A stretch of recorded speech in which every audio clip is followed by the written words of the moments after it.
Salam sigap dan shalom.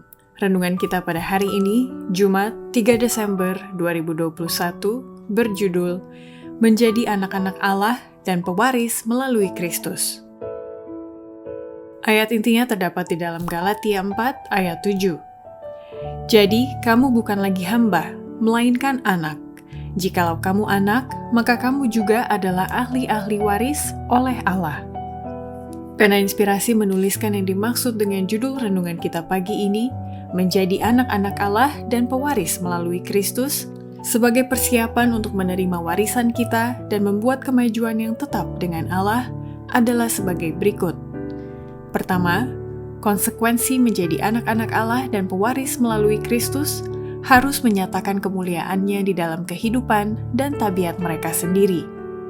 Pekabaran anugerah yang terakhir yang harus disampaikan kepada dunia adalah suatu penyataan akan tabiatnya yang penuh kasih. Anak-anak Allah harus menyatakan kemuliaannya. Di dalam kehidupan dan tabiat mereka sendiri, mereka harus mengungkapkan apa yang telah dilakukan oleh rahmat Allah bagi mereka. Kedua, konsekuensi menjadi anak-anak Allah dan pewaris melalui Kristus harus selalu berada di barisan di bawah panji penghulu Immanuel yang bernoda darah itu. Segera ujian terakhir mendatangi semua penduduk bumi. Pada waktu itu, keputusan-keputusan yang pasti akan diambil. Mereka yang sudah diyakinkan dengan penyajian firman itu akan membuat barisan di bawah panji penghulu Immanuel yang bernoda darah itu. Ketiga, konsekuensi menjadi anak-anak Allah dan pewaris melalui Kristus harus menyerahkan hati mereka kepada Kristus dan menerima pekabaran rahmat-Nya. Banyak orang yang karena iman mereka akan dipisahkan dari rumah dan warisan mereka di dunia ini.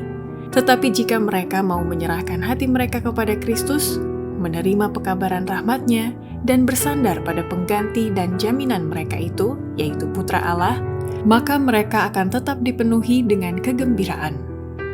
Keempat, konsekuensi menjadi anak-anak Allah dan pewaris melalui Kristus harus jujur dan berani memutuskan ikatan-ikatan yang telah mengekang dirinya dan meninggikan kebenaran ketimbang segala yang lain. Sekarang berkas-berkas cahaya itu menembus kemana-mana.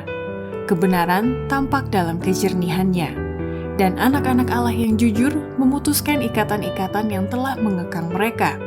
Ikatan kekeluargaan, hubungan kegerejaan, sekarang semuanya tidak berdaya untuk menahan mereka.